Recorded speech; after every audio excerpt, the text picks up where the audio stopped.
Hey y'all, welcome to episode 212 of Consignment Chats. Today we're bringing back an oldie but a goodie, and we're not talking about our guest. We're talking about spotlights, a C Chats spotlight on our friend Pam Henry. Hey Pam, how are you? I am fantastic. How are you girls? We're So so happy to have you. happy to have you. I want you to start by telling all of our friends, listeners, where they can find you, who you are, what your business name is, where are you located, all those little good things, because once they hear all you have to tell them, they're going to want to connect with you. Well, my business name is Whimsy and Such, and I am located in central Indiana. I am on eBay, Etsy, Poshmark, and Mercari at this point. I guess that's about it. And I got to throw in your Instagram. I just got to throw it in because I am always looking at your posts and your pictures. So you guys need to follow her on Instagram. We know Libby's going to link all that up below to make it easy for you guys to find her because you're not going to want to miss what she's selling. Yeah, so I even have some of what Pam sells in my rock garden. How about that? There's a teaser. Yeah. Hey y'all, welcome to Consignment Chats. This is Molly, and I'll be joined by my co-hosts Libby and Samantha. So when we went to Gatlinburg, Pam came, and so that was the first time we had met in person. It was absolutely awesome. She's just as sweet and wonderful, if not more in person than she even is online. But there was a little bit of an obsession going on with what she sells. Joe, if I'd flipped that, became literally just obsessed with her niche. Absolutely. And Pam gave us a tutorial and just hang tight for a little taste of it. When you can pull your goods out at a place where a bunch of adults are hanging out, socializing and drinking, and pull the whole crowd out on the deck to see it, you must be showing something good. I'm just saying. Yeah. To tell everybody how you got started in this world of reselling. Where did this begin for you? Well, it all started with my boyfriend and I have a concrete company where we do decorative patios. Mhm. And he would make sample boards of the different patterns that he did on the patios, and people always wanted to buy them. So we decided that we were going to try to do some barn quilts because I loved barn quilts, but one of the issues with it was you would hang it way up on the barn and the paint would chip and fade and the wood would rot and just wouldn't last very long. So we started making them out of the products that we use on a concrete patio. It's called concrete overlay.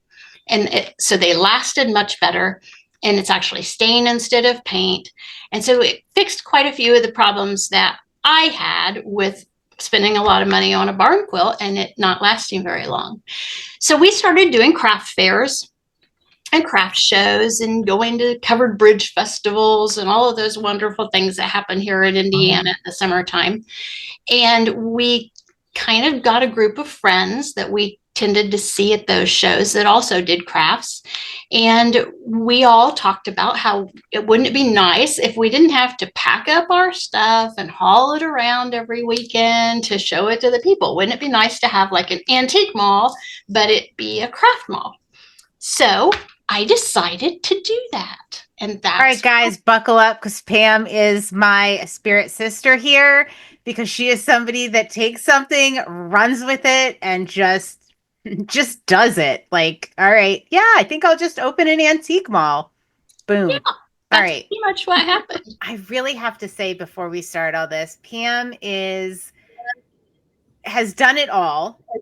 And not only has done it all with grace and such a smart mindset, and is just running this business and doing all these things. And part of our Patreon mastermind, I mean, it would not be what it is today without Pam. So many amazing ideas, such incredible insight, so much knowledge. Like, she is the foundation of our mastermind group. And you guys are missing out if you're not a part of it. I'm just going to say that right up front because she's a 100%. superstar and we appreciate her so much. And not only on the business aspect, she's our personal trainer. Oh gosh, I wasn't even thinking about that part of it. Yeah, yes. Let's throw that in there.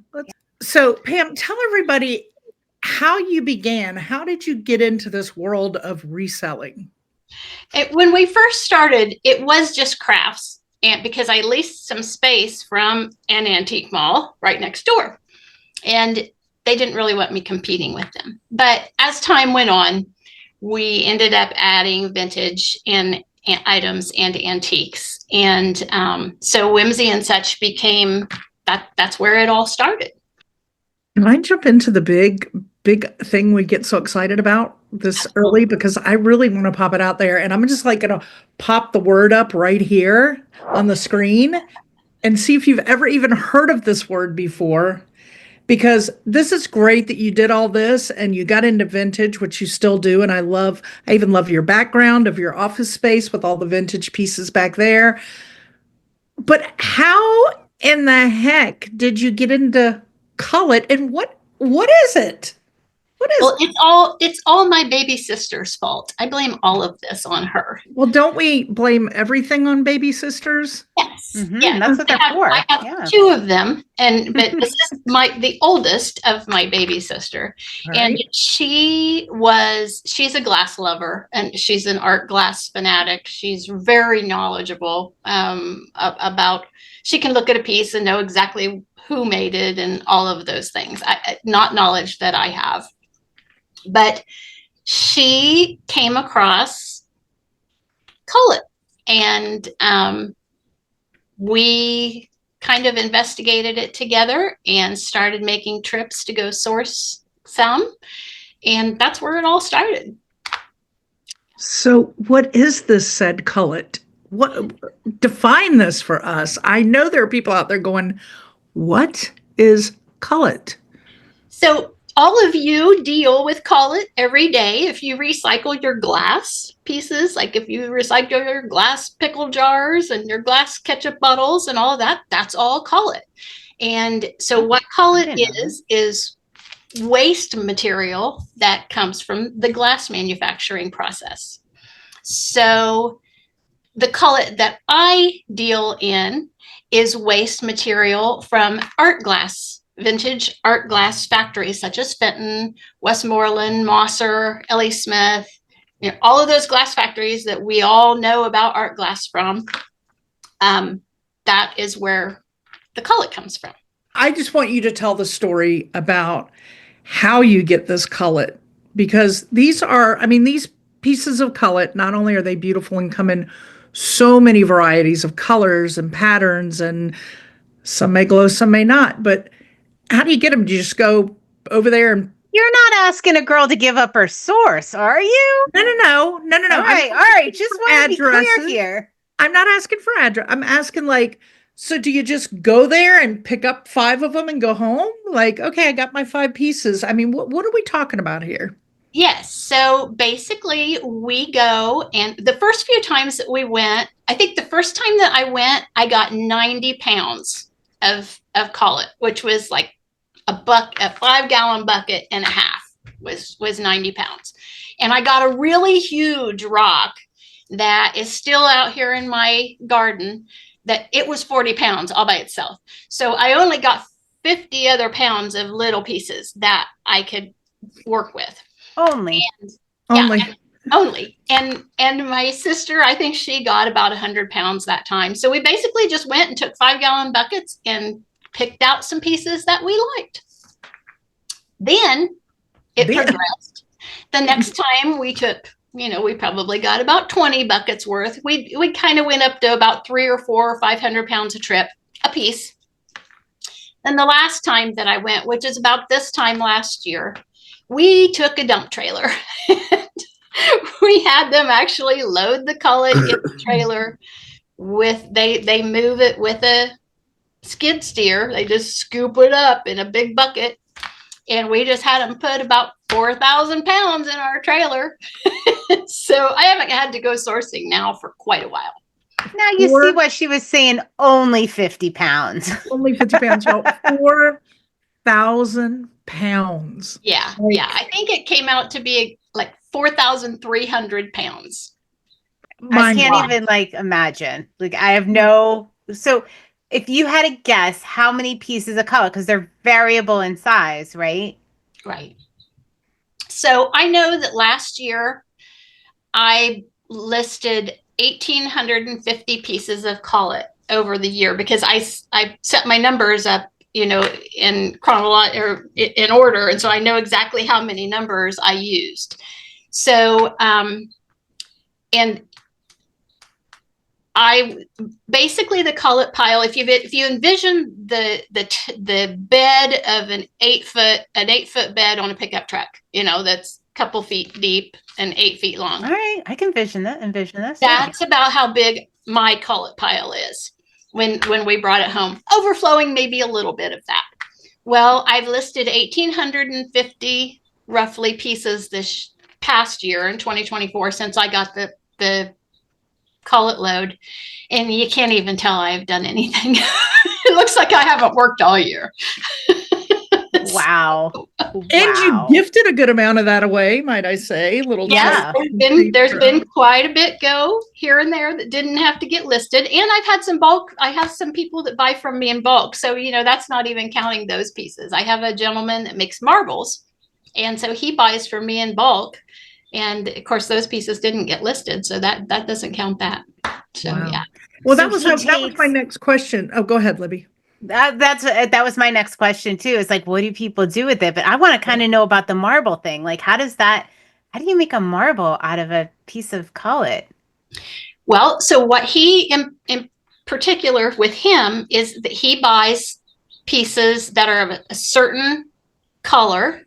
It's generally what we would all know as custard glass, and he wants that as the glowing swirl in his marble. So he already has maybe blue glass or burgundy glass or red glass that he's going to put in a swirled marble. And so he'll purchase from me like 300 pounds of the glowing portion of it. So then when the marble gets made, that's all swirled together. And so there's like stripes in it that glow. So he does some beautiful marbles. And so that's one of the things. That's one of the really fun things that I get excited about. And I actually have some of those marbles here. I'm sure you can't see. I was going to ask you if you had it. Oh, yeah, that's beautiful. He sent me a little set of 10 of them, and I use them to count my listings that I do during the day. Like if I'm going to do 10 Etsy listings, I move them from one box to the other box, and that's what I use my marbles for. So I use them every day. All right, just don't lose them. Can I give you homework? Sure. Can you photograph these marbles? And that way I can pop them up here and people can get a good view of what they look like? I can do that. All right. Look, she's writing her homework down, y'all. I'm making my homework. Writing her assignment down. So what else? Libby and I were right on the same thing with this. What else? Because I know people are wondering, like, what else does somebody do with Cullet? What would make somebody go seek this out? So it ranges in, it's crazy, all of the different things that I've heard people talk about and contact me about. Some people just take the Cullet and they might display it in their landscape. So that's one thing, especially with the translucent color, the Cullet that you can see through, like you get a real pretty piece of sapphire blue that's translucent that the sun sparkles off of it. When you put this stuff out in the sun, it is gorgeous. So a lot of people will just put it out in their landscape, in their flower beds.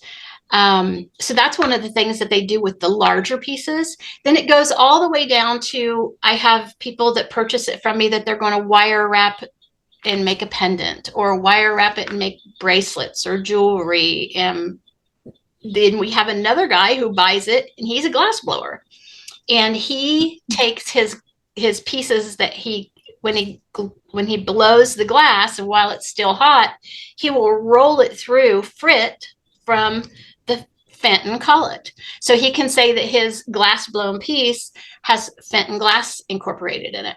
So there's a lot of fun things that people do with it. And I'm always back up a second, tell people what frit is. I mean, I only know because I watched the show Blown Away, and I learned what frit was, but I had never heard that. And I never heard Cullet on there. But so what is frit is just crushed glass. It's crushed glass, and it gets used in a lot of the fused glass. You've heard of people that fuse glass or that make beads or anything that they would put on a pontal and maybe roll, and they'll get like the rod of glass itself will be one particular color, but then as they heat it up and spin it and do things with it to form the shape, they can roll that through frit, and it adds different colors and different depth. So that's one of the things that they do with frit. Neat. Yep. Wow. So you actually have me. So I have some beautiful blue and green glowing pieces that you gifted me for my rock garden, and I was laughing at you a little bit when you said you go out and water your cullet pile sometimes just because it sparkles. But oh yeah, this summer I found myself watering my cullet out in my rock garden because it's just the sparkles and everything. It was awesome. It's so funny. It is fun. It's crazy, but it puts a whole different, I don't know. It's like looking at a totally different pile when I make it wet. So, yeah. Well, I took mine. She brought me pink and purples and pinks and greens because those are my signature color. Pink is my signature color. So I have some in a glass vase in my living room on a shelf on display with my other glass pieces that I have. But then we picked a handful of them, and we have a riverbed that we made for drainage that goes along the side of our downstairs patio and under our deck. And we've, over time placed a few plants inside of the rock. So it's very pretty. We put a few of those around. So it gets natural hosing down whenever it rains because that's where all the water flows through those. Yeah. Smart. Yeah. Yeah. Through our little mini riverbed that we made. So neat. You mentioned putting it in your bowl. So I have some people that have contacted me, and they are uranium glass or Vaseline glass collectors, and they have these beautiful displays of glowing glass that they light up at night, and their cabinets are clear full. And so they have been purchasing pieces, and so like if they have a sherbet dish in their cabinet that is already lit up, then they'll put pieces of cullet in it because their cabinet's so full. They're like, I can't really buy any more glass, but I can buy cullet to put in my little sherbet glasses and my bowls and my pitchers so that I can continue adding glass. It's accessories. It's wow. sherbet accessories. Yeah. Wow. There's always room to set a little nugget somewhere. Absolutely. Absolutely. Yeah. I know. I think my next purchase is going to be purchasing some from you and putting some by my bathtub and have some in a little dish by my bathtub. It just would feel right. I don't know. So one of the things you talked about one time was how occasionally you get a piece of like a known Fenton art glass sculpture or something like that. And it's like the tail of a mermaid or, something. Can you talk a little bit about that? Right. So another way that, cullet, most of the cullet that I'm dealing with that is in the big chunks is where maybe they were running a line of Amberina figurines and they got done producing that line. And so there was still Amberina glass in the glass furnace. And so they have to clean that furnace out to put in a new color, to make a different color. So a lot of the chunk cullet that I have is where that would get taken out of the furnaces and at the end of a run. But also another way that cullet gets made is the run is taking place and maybe there's a piece that comes down the line that is damaged. Maybe it's chipped or it didn't quite come out of the mold correctly or something like that. So what happens? They pull it off and it goes in the cullet pile. So when we go through our cullet pile, a lot of times we will find partially formed pieces or pieces that, weren't quite right. And sometimes we'll get a maker's mark on, I've had several pieces come through that have the actual Fenton mark on them. And then a lot of Really? times, you recognize the figurine. So, Uh-huh. this is a Shelley figurine, or this is a Westmoreland piece that is this particular animal or critter or whatever. And so, yeah, when we get those, like one time I got a uranium glass pig's head. It was a pig, but it was only like this part broken off. So, and people love that stuff. When I come across one of those, they enlist it. People love the ones that are just broken. So, Really? yeah, That's like a treasure hunt, isn't it? Like, and you go through and find something like that in the midst of all of that cullet. Oh my it is. gosh, It that's so is. fun. All I right. love So it. one of the cool things that Pam has done in our Patreon, in our, I think we did like a separate thing, but you have done like it was in the Come List with Us. It was like an impromptu glass class, like a master class on glass, and you taught us so much about black lights and the content of glass and what kind of like minerals were in it and all of that. Can you talk about that a little bit? Because it's something that you take for granted, that you know a heck of a lot about, but the whole community is like, oh, really? Oh my gosh, show me how to do that. Show me how to do this. How do I photograph like a glowing piece of glass? So again, I blame my baby sister for all of this. And while it may seem like I know what I'm talking about, I really do send a lot of messages to her saying, hey, I've got this piece. What do you think this is? Because she really is the expert. But over the course of time, I have managed to learn a few things. But yeah, we have learned that there are different types of glass that glow under different types of UV light. So one of the things that we've talked a lot about in our group is the difference between a 395 NM light and a 365 NM light. And the different glasses that a 365 light will light up versus a 395.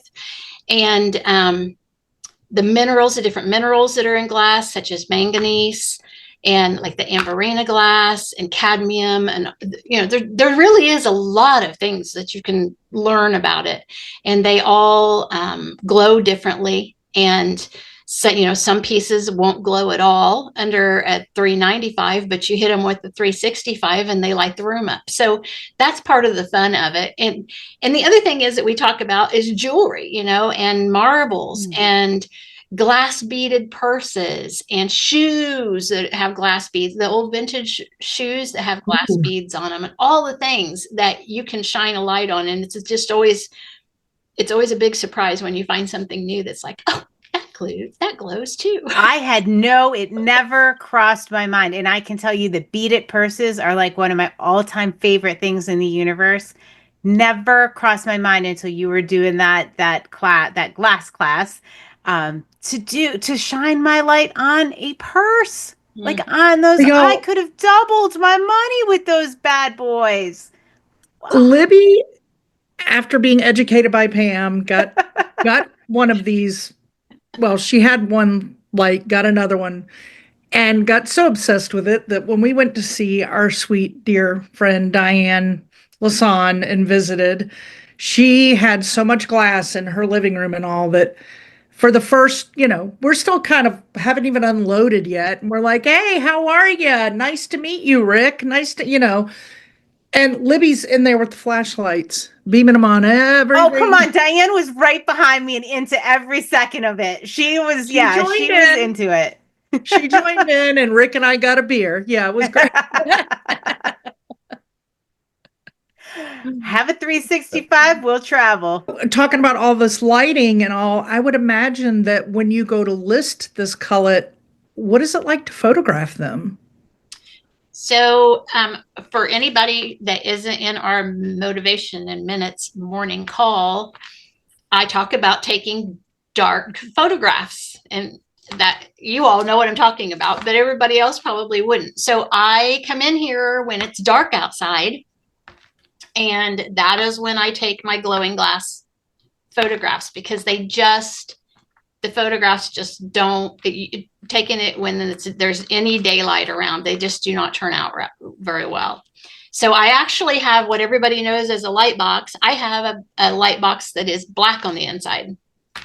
And so I make the room completely black in here, and I shine my UV light, my 365 UV light on the glass in that black box, and I take a glowing picture. And then of course I wait till it gets regular light outside, or I use my regular light box to take the rest of the pictures. But so every piece of glowing glass that I list, I have to take a nighttime photo of. Which for you is actually the early hours of the morning, since you get up way before dawn. Yes. So in the summertime, when there aren't as many nighttime hours, it becomes very difficult sometimes. Like I have to set an alarm for 2 or 3 o'clock in the morning in order to get up and have enough time to take my dark pictures before it gets light out at 5:30 in the morning. Yeah. So if you're thinking about getting into Cullet, you might want to check on that little fact of if it works with your lifestyle. And yeah, because you also can't be one of those mentality people that when I'm done, I'm done. Because clearly when you're done taking those pictures, you're not done. You got to do it again in a different lighting later in the day. So that gives me a whole nother appreciation for the work you put into listing each item. Because for me, I'm, snap, snap, snap, snap, snap, photo room, boom, done. But yeah, that's yeah, it's a multi-step process for sure. Yeah. Yeah. And I think don't we have a YouTube tutorial that you did with Pam or on Pam's Cullet? Yeah, I'll have to link that up in the show notes. Mm-hmm. Yeah, I forgot about that. That was on an editing, yes, so they can see some of her pieces as we were going through an editing process. Yeah, Molly saved me on pictures. Boy, that was the beginning of last year. Was it? Yeah, it's been a while. Oh, I was struggling with some photo stuff, and Molly saved me because I just wasn't liking the way that my photos were turning out. And we worked through it. She was a lifesaver. Yeah, what you are to Cullet, Molly is to photography. Like, you don't know how much you know about glass, and Molly doesn't know how much she knows about photography. And I'm just sitting here like, please just tell me. I need your help. Oh, no, the rest of us really don't know. Right, we don't.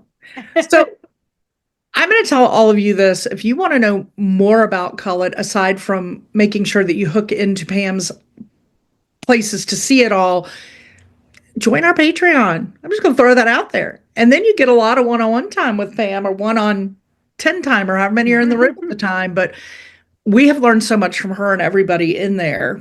And the reason I'm kind of giving a closure on the Cullet, unless anybody has something else, is because it dawned on me that I didn't do good at my running this, because we went from your booth, your business, your antique, to Cullet without. Do you still have that space? Are you still running that building? Or did you see what I did? I totally jumped spaces. Oh, that's my job. You're supposed to keep us in line here, Molly. What the heck? Totally. I'm so excited to have Pam. You were so excited. That's what I do almost every episode, and you did it this time. I can't keep my head on straight because I'm so excited for people to hear about Pam that we never, in their mind, she's still doing the original Whimsy and such. We kind of missed some beats along the way. So some things changed. We got several years into the business, and we decided to purchase a building. So I purchased a building, and we revamped it and did all our remodeling and moved in. And I remember we opened in March. And exactly 1 year later, not quite recouped yet from all of the construction and all of that, COVID hit. And we were shut down as a non-essential business.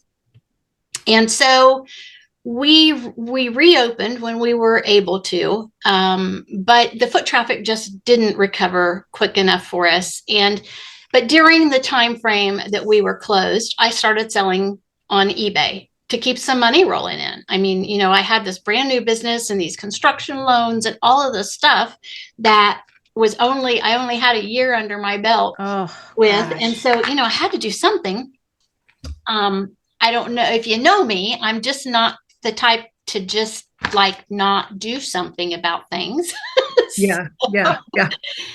So, yeah. So, that's when I started on eBay, and I purchased a truckload of returns about I don't know, a month or so into the whole COVID thing.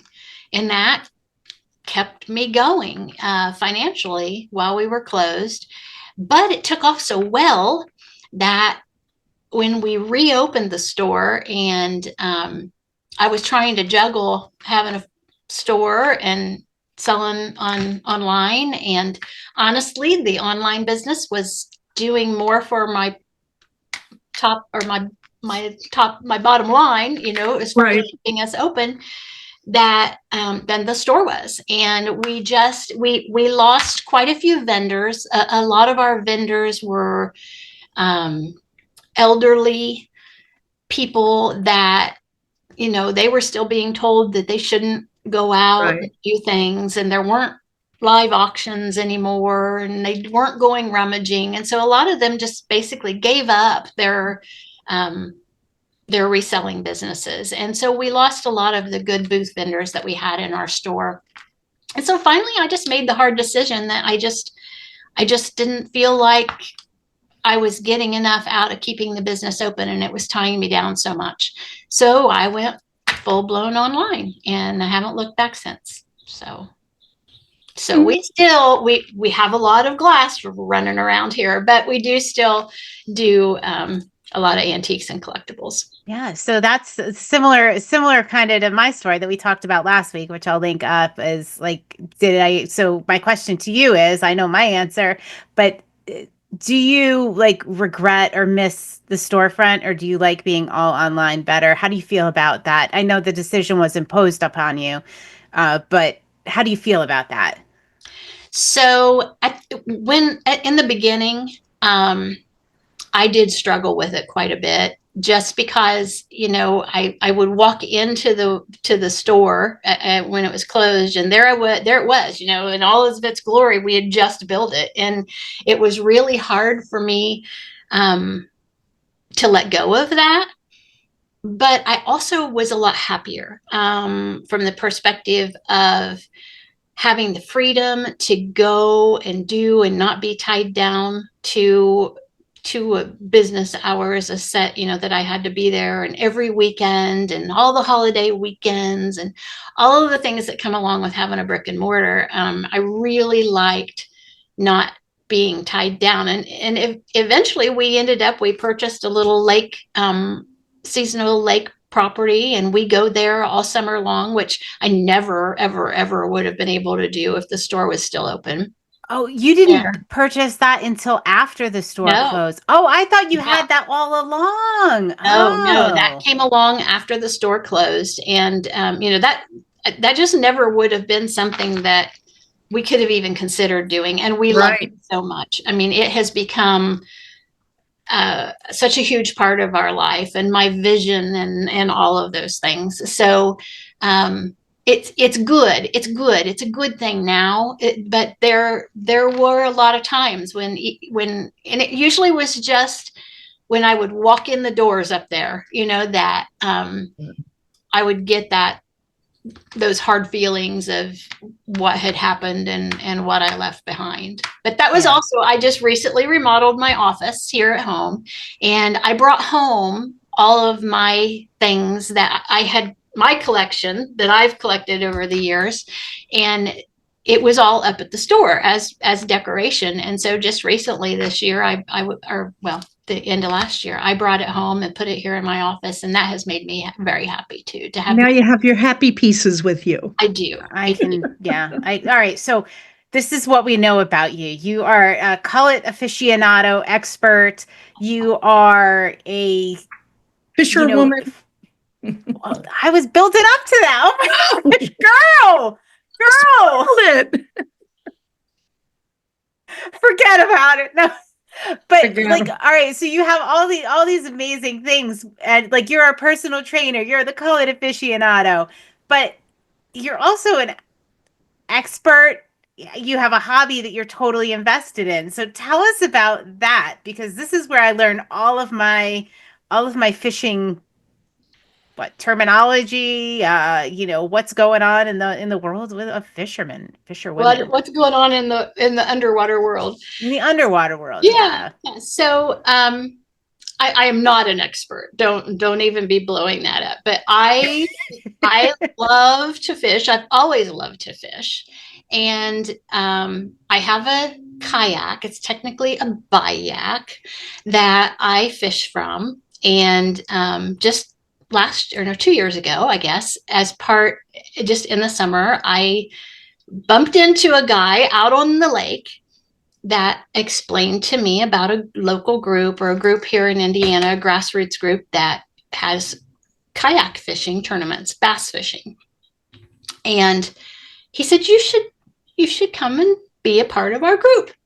And so I started tournament fishing. So that has been that is my new reason I do everything.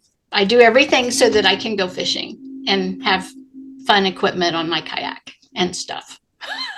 I just love that. It is so fun knowing you. Like, I I never know, know what right? you're going to say or do, or Right? like, it's so awesome. I know, So, and I love that you work so hard on the off season so that you can enjoy the summertime and your lake house. And I just love the way that you balance that. And I also have to give you big props for your pivoting through all of these things you've been through from the very beginning of getting into the business. You are a go-getter, but also a pivoter. And if you are unable to pivot, it's going to be hard to be successful in a business. Yeah, because you can't, there's so much you can't control. And you had a big one hit you, as many small businesses did during that time. And I just kudos to you for pivoting and still being keeping, so resilient, I think yeah, that should be like your word, is like yeah, resilient. Yeah. Well, it has all turned out fine. And I think that that's the thing that keeps me going, is that I'm in a place now. I'm in a happier place than I would have been probably had the store stayed open. Hmm. Um, and I can do the things that I enjoy doing, and I'm still doing what I love. So you got to love that. That I'm very lucky. I'm very fortunate. Pam, we know for a fact that you're happier now than you would have been because you have us in your life. That's right. I never would have had time for you guys. I You never wouldn't, would you have had would, this kind of time. you wouldn't have had us, I mean, True. I've got the best coworkers in the whole world. right? We're so blessed with our C Chats Patreon coworkers. Whoop whoop. Yes. Yeah. All right. So we got to end with the question that we ask, and it is my favorite question. Yes. What is the thing you are most proud of that you have accomplished with Whimsy and such? Oh, that's a hard one. Um, I think the thing that I get the most joy out of now is because I haven't been doing, I mean, in the big scheme of things, I haven't been doing this that long. I have been going out and junking and finding treasures, or things that I thought were treasures, for a long, long time. I've been doing that for a long time. And I think I get the most joy out of finding something that I think is cool, and I think it should be worth something to somebody, and then somebody actually buying it. That is so fun. And I think that's my favorite thing. I love when things sell, and then you just have those certain things that you're like, oh, somebody's going to like this. Yeah. Absolutely. So I it's mean, fun. you get to support yourself doing what you love. Like, whoa. Absolutely. Yeah. Yeah. I Amazing. also I don't even have a feeling. I know for a fact that you listeners learned stuff today that you did not know about. I know you did. I know you did. If put in the comments what you learned, put it in the comments. And if you have Mm. any questions for Pam, put them in the comments, or join our Patreon and hang out with her and learn it all, because she's one of several that have great stories and things to learn from. Pam, I can't thank you enough for coming and sharing your beautiful smile, your beautiful hair, and all of your knowledge and experience with us. We appreciate it. Well, thank you. And you girls, you are the reason that we all are as successful as we are. And if we didn't have you guys to support us and to cheer us on, it would be a whole different ballgame. So there's a lot of us out here that appreciate you girls so much and everything that you do. Oh, thank you so much. I know. Right back at you, Pam. You have a cup with you, because we toast out at the end. So She better have her water there. Our personal trainer's always telling us you got to drink your water. That's right. All right, girls. Until next time. Cheers. Thank you for joining Libby, Molly, and Samantha, the ladies of Consignment Chats, as we grow your reselling business. For all things Consignment Chats, visit us at consignmentchats.com and join our free private communities on Facebook and/or Patreon.